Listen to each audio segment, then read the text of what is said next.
உங்க வீட்ல திடீர்னு போலீஸ் நுழையறாங்க. அங்க இருக்கிற கொஞ்சம் பணம், உங்க செல்போன் கால் ரெக்கார்டுகள், அப்புறம் ஒரு ரத்தக்கறை படிஞ்ச சட்டை, இதெல்லாம் மட்டும் வச்சு போலீஸால உங்களுக்கு ஆயுள் தண்டனை வாங்கி தர முடியுமா? கேட்கவே ரொம்ப பயமா இருக்குல்ல. ஆனா இது ஏதோ கற்பனை கிடையாது, நிஜமாவே நடந்த ஒரு விஷயம். ஆமா, இது சினிமா கதை இல்ல. ராஜஸ்தான்ல நடந்த ஒரு உண்மையான நெஞ்சை உருக்கும் சம்பவம்.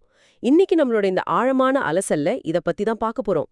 அருணாங்கிற பொண்ணு கொலை செய்யப்பட்ட வழக்குல அவங்களோட கணவர் லாடுலால் பண்ண ஒரு கொடூரமான சதியால எந்த தப்புமே பண்ணாத பூரன்மால் பல வருஷம் ஜெயில இருந்தாரு. ரொம்ப சோகமான விஷயம் இது. இந்த மாதிரி கேஸ்ல பாத்தீங்கன்னா கொலையை நேர்ல பார்த்த சாட்சிகள் யாரும் இருக்க மாட்டாங்க.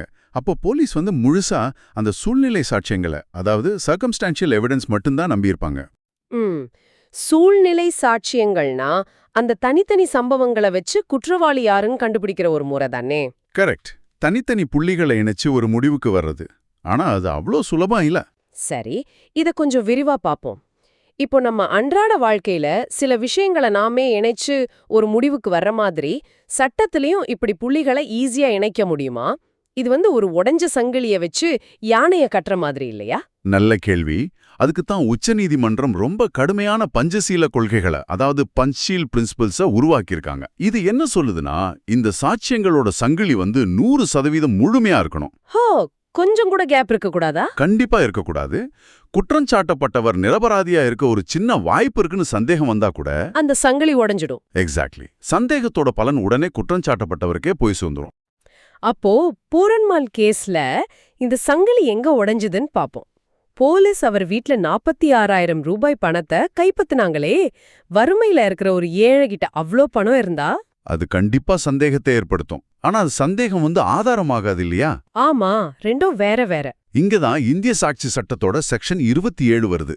ஒரு பொருளை இல்ல பணத்தை கைப்பற்றுறது மட்டுமே ஒருத்தர குற்றவாளின்னு நிரூபிக்காது.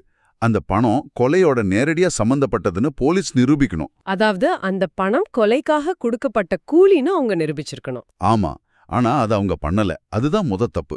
சரி, வீட்ல பணம் இருக்கிறத வச்சு மட்டும் ஒருத்தர குற்றவாளின்னு சொல்ல முடியாது. ஆனா அந்த ரத்தக்கரை படிஞ்ச சட்டை, அது ஒரு ஸ்ட்ராங்கான நேரடி சாட்சி தானே. கோர்ட் அதை எப்படி நிராகரிச்சாங்க? பார்க்க அப்படி தோணும். ஆனா இங்கதான் செயின் ஆஃப் கஸ்டடி, அதாவது சான்றுகளின் தொடர்ச்சிங்கிற கான்செப்ட் வருது. ஓ, அதாவது ஒரு தடயத்தை போலீஸ் எடுத்ததிலிருந்து லேபுக்கு போற வரைக்கும் பாதுகாப்பா இருந்துச்சான்னு பார்க்கணுமா?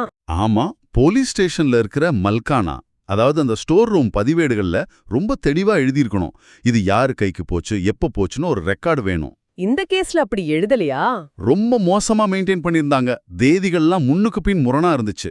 இந்த சங்கிலி அறுபட்டதால லேபுக்கு போறதுக்கு முன்னாடி அந்த சட்டியில வேற யாராவது ரத்தக்கரையை ஏற்படுத்தியிருக்கலான்னு கோர்ட்டுக்கு சந்தேகம் வந்துருச்சு. அட கடவுளே, அப்போ அந்த தடயவியல் ரிப்போர்ட் சட்டத்தோட பார்வையில அது வெறும் குப்பை காகிதமா மாறிடுச்சு. எந்த பிரயோஜனமும் இல்ல. ஆச்சரியமா இருக்கு. போலீஸோட ஒரு சின்ன அலட்சியம் மொத்த வழக்கையும் காலி பண்ணிடுச்சு. இத கேக்குற வழக்கறிஞர்களுக்கு இது ஒரு சூப்பர் பாடம். தடயவியல் ரிப்போர்ட்டை மட்டும் பார்க்காம மல்கானா பதிவேடுகளை கடுமையா ஆராய்ஞ்சாலே பல உண்மைகள் வெளிவரும். கரெக்ட். இதுல சுவாரஸ்யமான இன்னொரு விஷயம் என்னன்னா, அந்த கால் ரெக்கார்டுகள். அது டிஜிட்டல் ஆவணம் தானே, அதுல எப்படி தப்பு நடக்கும்? டிஜிட்டல் டேட்டாவை ரொம்ப ஈஸியா மாத்த முடியும், அதாவது டேம்பர் பண்ண முடியும். அதனால செக்ஷன் 65B படி ஒரு சர்டிபிகேட் கண்டிப்பா கோர்ட்ல கொடுக்கணும். அந்த கம்ப்யூட்டர் சரியாதான் வேலை செஞ்சதுன்னு உறுதிப்படுத்துதான் இந்த சர்டிபிகேட். ஆனா போலீஸ் இந்த கேஸ்ல அந்த சர்டிபிகேட்டை குடுக்கலையே. அதுக்கு பதிலா ஒரு டெலிகாம் ஊழியரையே நேர்ல கூட்டிட்டு வாய்மொழியா சாட்சி சொல்ல வச்சாங்களே, அது செல்லாதா? செல்லாது. சுப்ரீம் கோர்ட் அதை திட்டவட்டமா நிராகரிச்சிட்டாங்க. கட்டாயமா தேவைப்படுற ஒரு எழுத்துப்பூர்வமான 65B சர்டிபிகேட்டுக்கு வாய்மொழி சாட்சியம் எப்பவும் மாற்று கிடையாது. சூப்பர். அப்போ இதெல்லாமே நம்ம பொதுமக்களுக்கு என்ன சொல்லுது? நாளைக்கு ஏன் வாட்ஸ்அப் மெசேஜை பிரிண்ட் அவுட் எடுத்து யாராவது ஏன் மேல பழி போட நினைச்சா அது அவ்ளோ சுலபம் இல்ல. ஆமா, அந்த 65B சர்டிபிகேட் என்கிற கவசமும் உங்களை காப்பாத்தும். சர்டிபிகேட் இல்லாத எந்த டிஜிட்டல் பிரிண்ட் அவுட்டும் தானாகவே சாட்சி ஆகாது.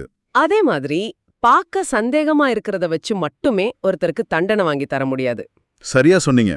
சட்டத்தோட இந்த தொழில்நுட்ப விதிகள் எல்லாம் வெறும் அதிகாரத்துவ சிக்கல்கள், அதாவது ரெட் டேப்னு நம்ம பல நேரம் சலிச்சுக்கிறோம். ஆனா அப்பாவி மக்களை தவறான தீர்ப்புகள்ல இருந்தும் மோசமான போலீஸ் விசாரணையில இருந்தும் காப்பாத்துற ஒரு மிகச்சிறந்த அரசியலமைப்பு கவசம் இதுதான். அதனாலதான் பல வருஷ போராட்டத்துக்கு பிறகு பூரன்மால் விடுதலையானது நமக்கு நீதியின் மேல ஒரு பெரிய நம்பிக்கை கொடுக்குது. கண்டிப்பா. ஆனா டெக்னாலஜி வேகமா வளர்ந்துட்டு வர்ற இந்த காலத்துல இத நீங்க கொஞ்சம் யோசிச்சு பாருங்க. இன்னைக்கு செல்போன் கால் ரெக்கார்டு, நாளைக்கு நம்ம ஸ்மார்ட் வாட்ச் டேட்டா, இல்ல ஏஐ உருவாக்குற போலியான குரல் பதிவுகள் கூட நமக்கு எதிரா நீதிமன்றத்துல பயன்படுத்தப்படலாம். ஆமா, வாய்ப்பு அதிகமாவே இருக்கு. எதிர்காலத்துல இப்படிப்பட்ட டெக்னாலஜி பொறிகள் இருந்து ஒரு நிரபராதியை காப்பாத்த தற்போதைய சட்டங்கள் போதுமா, இல்ல இன்னும் கடுமையான புதிய சட்டங்கள் நமக்கு தேவைப்படுமா? நீங்களே சிந்திச்சு பாருங்க.